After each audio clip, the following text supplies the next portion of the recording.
The internet is abuzz with news of governments worldwide seizing assets belonging to Russian billionaires in light of Russia's invasion of Ukraine.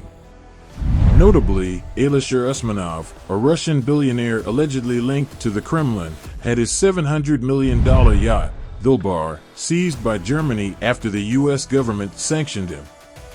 Similarly, Spanish authorities confiscated the Valery yacht, reportedly connected to Russian oligarch and former KGB agent Sergei Kimazov, in the port of Barcelona. Italy also joined the asset seizure trend by confiscating Gennady Timchenko's yacht, along with $116 million worth of property owned by Russian oligarch Alexei Mordashov. In a recent development, a U.S. judge approved the seizure of 2 jets belonging to Russian billionaire Boris Abramovich. This wave of asset seizures and sanctions reflects a growing focus on Russian billionaires by Western countries, positioning them as perceived enemies. But why are Western nations targeting all Russian billionaires, particularly those with ties to Putin? The answer lies in the origin of their fortunes. In the United States, the path to becoming a billionaire is relatively straightforward. Entrepreneurs start businesses and, if successful, secure a place on the Forbes billionaire list. However, in Russia, the traditional route to wealth is different. Russian billionaires often achieve their status by entering politics or establishing strong connections within the government. This distinction arises from the enormous power and wealth concentrated in the government, making access to the national treasury the pathway to immense wealth. Unlike the U.S., where government officials are held accountable by the public, in Russia, the public is answerable to the government.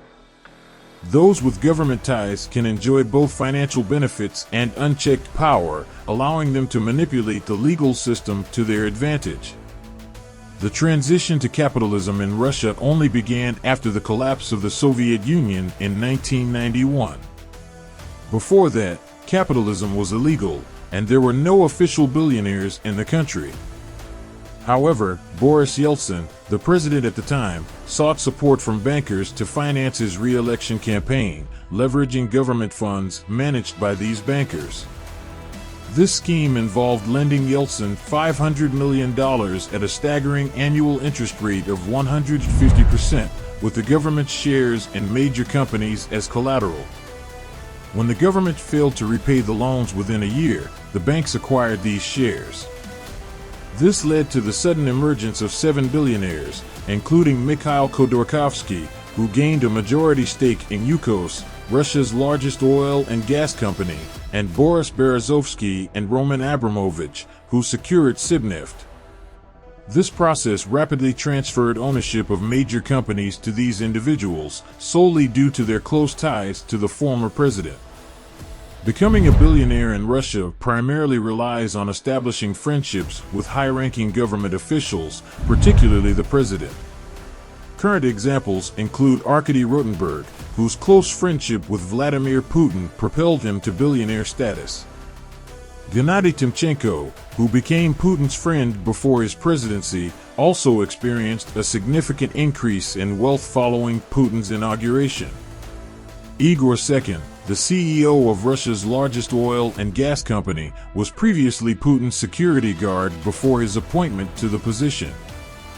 Kirill Shamalov, the ex-husband of Putin's daughter, Katerina Tikhanova, likewise became a billionaire through connections to the Russian president. In Russia, connections are paramount in accumulating wealth. However, the downside of this approach is that the wealth acquired doesn't truly belong to the billionaires themselves. Although it may be officially theirs, they owe their success to the favors granted by influential figures, who expect a share of the wealth in return.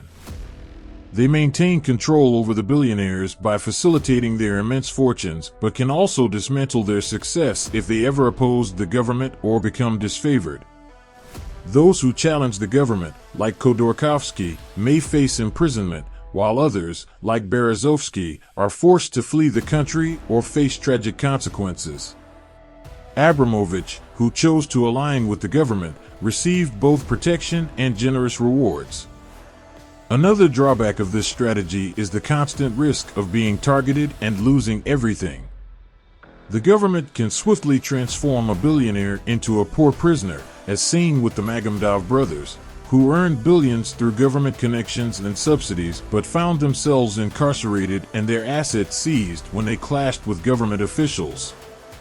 To mitigate these risks, Russian billionaires have increasingly moved their wealth outside Russia, particularly to Europe and the United States, where they can seek legal protection for their fortunes.